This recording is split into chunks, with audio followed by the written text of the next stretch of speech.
हम प्रभु परमेश्वर को धन्यवाद देंगे आज की सुंदर सुबह के लिए। अगस्त की 3 तारीख परमेश्वर का धन्यवाद करते हैं। थर्सडे का दिन प्रभु ने हमें दिया है ताकि हम एक एक दिन इस महीने में भी आगे बढ़ते चले जाएं और प्रभु की महिमा को अपने जीवन में देखें। आज का जो मेन हेडिंग है, आज्ञाकारिता की कीमत। जब आप आज्ञाकारी रहते हैं, मैं आज्ञाकारी रहता हूं, तो उसकी कीमत हमें देनी पड़ती है और उसका प्रतिफल भी मिलता है। जो आज्ञाकारी होते हैं उनको प्रभु बहुत बड़ी आशीष देता है। प्रियो, इस वचन को, जो वचन में लिखा है, इसकी आज्ञाकारिता यदि मेरे जीवन में है, आपके जीवन में है, तो हम उसके द्वारा आशीष को प्राप्त करते जाएंगे। इसलिए रोमियोस का 5 अध्याय और 19 पद में वो कहता है, यह है वास्तव में जैसा एक मनुष्य की आज्ञा न मानने से बहुत से लोग पापी ठहरे, वैसे एक मनुष्य के आज्ञा मानने से बहुत लोग धर्मी ठहरे। आज्ञा मानने की कीमत मिलती है। अच्छा, आपने आज्ञा मानी तो उसका बहुत बड़ा प्रतिफल आपको मिलेगा। आज्ञा नहीं मानी तो बहुत बड़ा नुकसान भी उससे होता है। इसलिए प्रियो, परमेश्वर का वचन कहता है कि हम हर कदम पर इस वचन को लेकर आगे बढ़ते चल जाएं, उसकी महिमा करते चले। आज के दिन में मैं आप सभी को धन्यवाद देता, स्वागत करता, वेलकम करता हूँ। एक एक दिन प्रभु हमारे जीवन में बरकत देता है, बड़े बड़े काम जीवन में करता है और मैं हर रोज महसूस करता हूँ, उसकी आवाज़ को रोज सुनता हूँ। उसकी आवाज़ इस बात के लिए प्रेरित करती है ताकि हम उसके साथ साथ चलते जाएं और जो परमेश्वर की योजना है उसको अपने जीवन में पूरा होता हुआ देख सकें। इसलिए प्रभु मुझे आपसे कहता है, 1 कुरिन्थियों का 9 अध्याय उसके 15 और 16 पद को मैं आपके सामने पढ़ना चाहता हूँ। लिखा है, परंतु मैं इनमें से कोई भी बात काम में ना लाया, और मैंने ये बातें इसलिए नहीं लिखी कि मेरे लिए ऐसा किया जाए, क्योंकि इससे तो मेरा मरना ही भला है कि कोई मेरे घमंड को व्यर्थ ठहराए। यदि मैं सुसमाचार सुनाऊं तो मेरे लिए कुछ घमंड की बात नहीं है, क्योंकि यह तो मेरे लिए अवश्य है। यदि मैं सुसमाचार न सुनाऊं तो मुझ पर हाय, क्योंकि यदि अपनी इच्छा से करता हूं तो मजदूरी मुझे मिलती है, और यदि अपनी इच्छा से नहीं करता तो भी भंडारीपन मुझे सौंपा गया है। तो मेरी कौन सी मजदूरी? यह कि सुसमाचार सुनाने में मैं मसीह का सुसमाचार सेत मेत कर दूं, यहाँ तक कि सुसमाचार में जो मेरा अधिकार है उसको भी मैं पूरी रीति से काम में न लाऊं। परमेश्वर अपने इस वचन के पढ़े जाने पर आशीष दे। प्रार्थना करेंगे। धन्यवाद, स्तुति के योग्य हमारे सामर्थ्य परमेश्वर, हमारा हृदय आपके प्रति धन्यवाद से भरा है। प्रभु, आज अगस्त महीने की 3 तारीख आपने दी, थर्सडे का दिन आपने दिया ताकि परमेश्वर हम आपकी महिमा को देख पाएं। एक एक दिन, एक एक क्षण, एक एक पल प्रभु आप में संभालते हैं। रात्रि के मीठे विश्राम के लिए आपको धन्यवाद देते हैं। आपकी उपस्थिति के लिए धन्यवाद, आपके प्रेम के लिए धन्यवाद, आपकी सुरक्षा के लिए धन्यवाद। प्रभु जी, हमारा हृदय आपके प्रति धन्यवाद से भरा हुआ है। आपने हर परीक्षा पे जीत पाने के लिए हमारी अगुवाई की, इसके लिए धन्यवाद। हर परीक्षा में आप हमारे साथ रहते, इसके लिए धन्यवाद। हमारी प्रार्थना, हमारी विनती प्रभु आपकी सुरक्षा में मिले, आपकी निकटता में मिले, आपके प्रेम का एहसास हमें दे, ताकि हर कदम पर हम आपकी महिमा को देख पाए। धन्यवाद हो, धन्यवाद हो परमेश्वर। हम यही चाहते हैं प्रभु, सब बातों के द्वारा आदर महिमा आपको मिल सके और आप ही का नाम ऊंचा किया जाए। हम प्रार्थना करते हैं प्रभु, हमारे प्रदेश राजस्थान के लिए, यहाँ के मुख्यमंत्री के लिए, अशोक गहलोत जी के लिए प्रार्थना करते हैं, आपका हाथ उन पर बना रहे। आपकी करुणा पर बनी रहे, आपकी सुरक्षा पर बनी रहे। हर परेशानी, कठिनाई, दुख, मुसीबत से बचाएं। हमारे देश के लिए, देश के प्रधानमंत्री के लिए, राष्ट्रपति के लिए प्रार्थना करते हैं, आपका हाथ इन पर बना रहे, ताकि वो भी आपके नाम में प्रभु जी आगे बढ़ते जाएं और आपकी महिमा कार बने। सारी महिमा हम आपको देते, इस विनती को अपने प्रभु अपने धार करता यीशु मसीह के नाम से मांगते हैं, आमीन।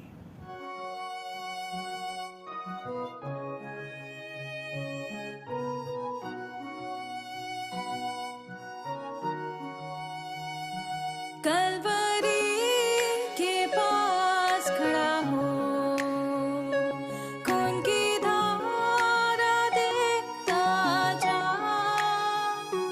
तेरे पापों का यही दाम दिया है मसीह यीशु ने।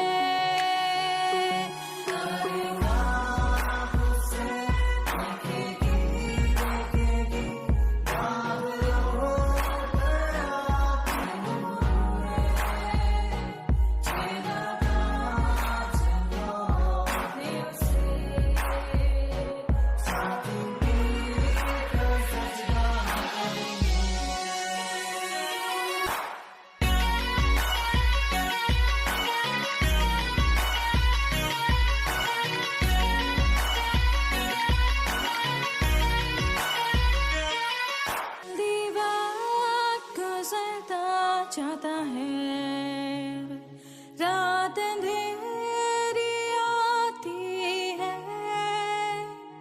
तौबा कर दरवाजा होगा बंद, कुछ ना होगा फिर पछताने से,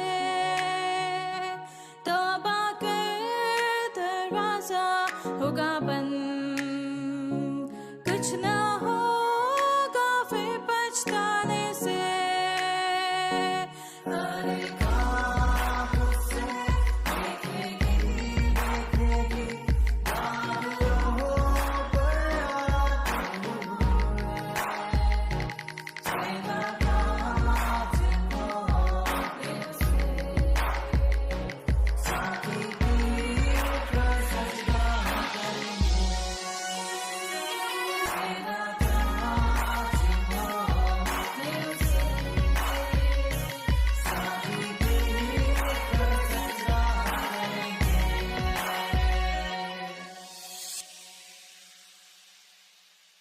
प्रियो, प्रभु का वचन कहता है, पौलुस कहता है कि मैंने इन चीजों को अपने जीवन में नहीं अपनाया, लेकिन परमेश्वर कहता है कि विश्वास से पौलुस ने क्या किया, अपना काम करने के बाद। लोग कहते हैं कि पैसा मिलता है तो इसलिए काम करते, लेकिन नहीं, पौलुस ने टेंट बनाया और टेंट बना के तब सुसमाचार प्रचार करता था। मुझे भी 43 साल हो गए काम करके सुसमाचार को फैलाने में, इसलिए हम केवल प्रभु के ऊपर डिपेंड हैं। और जो भाई बहन सेवा में सेवा करते हैं उन सब के लिए बहुत बड़ी आशीष का कारण बनते हैं। यह है आदर का काम। परमेश्वर आपको और मुझे बहुत बड़ा इनाम इसलिए देना चाहता है ताकि आप आगे बढ़कर परमेश्वर की महिमा बराबर करते चले जाएं।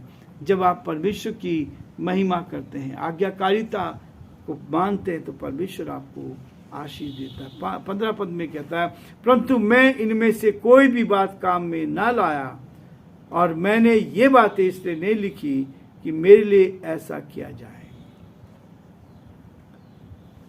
ऐसा नहीं है। बहुत सारे सेवक ऐसे हैं जो केवल प्रभु के ऊपर डिपेंड होकर काम करते हैं, किसी मनुष्य के ऊपर नहीं।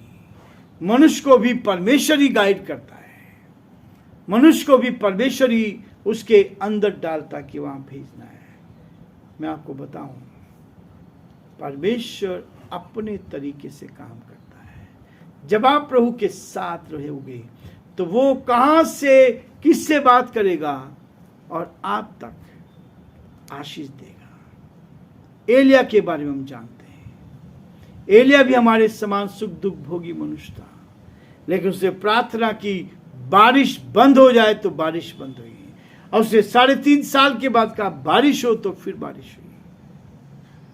प्रियो, ऐसा भी होता है परमेश्वर के लोगों के साथ। यदि आप विश्वास योग्यता के साथ उसके साथ चल रहे हैं तो आपको आगे ले जाएगा। इसलिए कहता है कि मैंने बातें इसलिए नहीं लिखी कि मेरे लिए ऐसा किया जाए, क्योंकि इससे तो मेरा मरना ही भला है कि कोई मेरे घमंड को व्यर्थ ठहराए। परमेश्वर नहीं चाहता कि हम किसी भी बात में, जब आप परमेश्वर के साथ चलते हैं, जब परमेश्वर की निकटता में चलते हैं, तो एक एक दिन परमेश्वर आपको आगे बढ़ाना चाहता है। वो कहता है, हमें सिखाया गया है, परमेश्वर ने हमें सिखाया है कि हम ना केवल विश्वास में निर्बल लोगों को अपनी संगति में लें, जो विश्वास में निर्बल है उनको लें, परंतु वो कहता है और उन्हें प्रोत्साहित करें, बल्कि उन्हें मूर्खतापूर्ण प्रतीत होने वाली शंकाओं से दूर करें। ऐसा काम प्रभु चाहता है ताकि हम परमेश्वर के साथ आगे बढ़ते जाएं, क्योंकि प्रभु उनको स्थिर करने के योग्य हैं। हमारा परमेश्वर उनको स्थिर करेगा, ना केवल स्थिर करेगा, परंतु कहता है हमें परमेश्वर के किसी भी दास की बुराई नहीं करना चाहिए। परमेश्वर के दास की हम न्याय करने या दोष लगाने वाले कौन होते हैं? न्याय करने वाले और दोष लगाने वाले हम कोई नहीं होते। हम बहुत बार दूसरों पर का न्याय करने लगते हैं, दोष लगाते हैं। लेकिन प्रियो, परमेश्वर का वचन मुझे और आपको आशीष देना चाहता है ताकि आप प्रभु की महिमा करें और परमेश्वर को ऊंचे उठा सकें।